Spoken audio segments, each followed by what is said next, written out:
રાજકોટ જિલ્લાના ઉપલેટામાં આહિરાણી સંગઠન દ્વારા આયોજિત મહારાજ સાથે 1400 આહિરાણીઓના સન્માનનો કાર્યક્રમ યોજાયો હતો।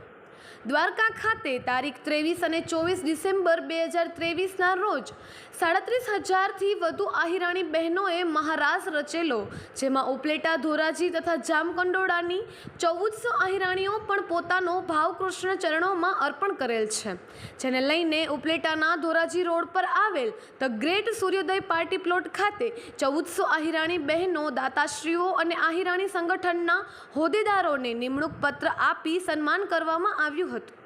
આ પ્રસંગે આહિર સમાજના પરંપરાગત પોશાકમાં સુપ્રસિદ્ધ ગાયક ભાવેશ આહિર તથા નેહલ આહિરના સંગાથે 1400માંથી 900 કરતાં વધારે બહેનોએ રાસ રમવાનો લાહો લીધો હતો।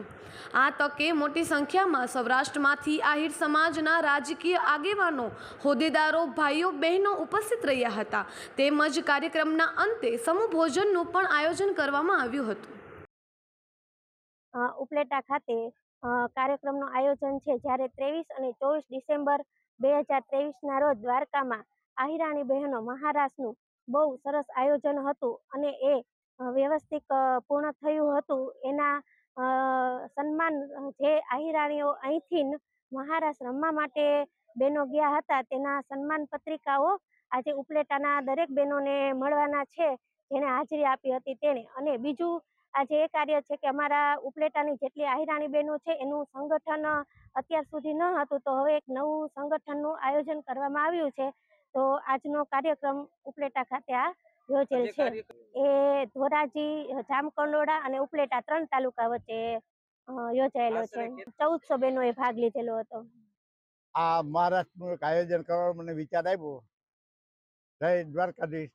અને જે દ્વારકામાં મહારાજ હતો એના કારણે મને ત્યાં જવાની ઈચ્છા પણ હતી, પણ મારી તબિયત સારી ના હોવાના કારણે હું દ્વારકા પહોંચી શક્યો નહોતો।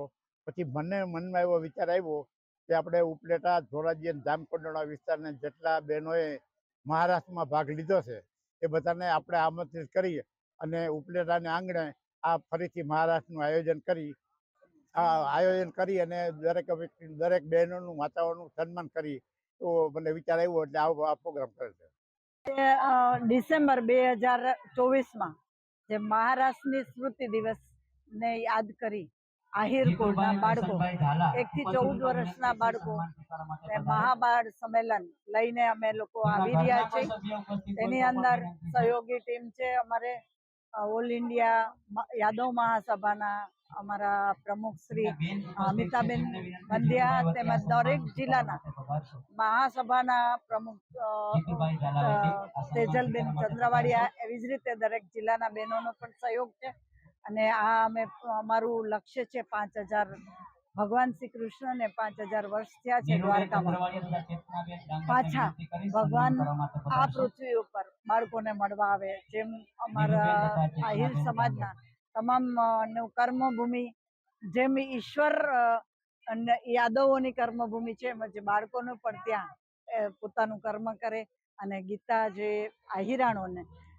આહિરાણીઓને જે ગીતા ગ્રંથ ભગવાનના સોગાતમાં મળ્યું છે, એ જ ગ્રંથના શ્લોક લઈ અને બાળકો પ્રભુને અર્પણ કરે, એ ઉદ્દેશ્ય તેમજ સમાજની સંસ્કૃતિ અને વારસાનું જતન થાય, તેમજ બાળકોને જન્મથી જેનો પાયો મજબૂત બને અને સંસ્કારોથી પાયો મજબૂત બને અને ક્યારેય આપણા સમાજના બાળકોના જીવનમાં અર્જુનને જેમ વિષાદ યોગ આવ્યો, એમાં આહિર કુળના બાળકોને ક્યારેય વિષાદ ના જાગે, એવા ઘણા બધા ઉદ્દેશ્યથી મહાબાળ સંમેલનનું આયોજન દ્વારકામાં ડિસેમ્બરમાં કરવા જઈ રહ્યા છે।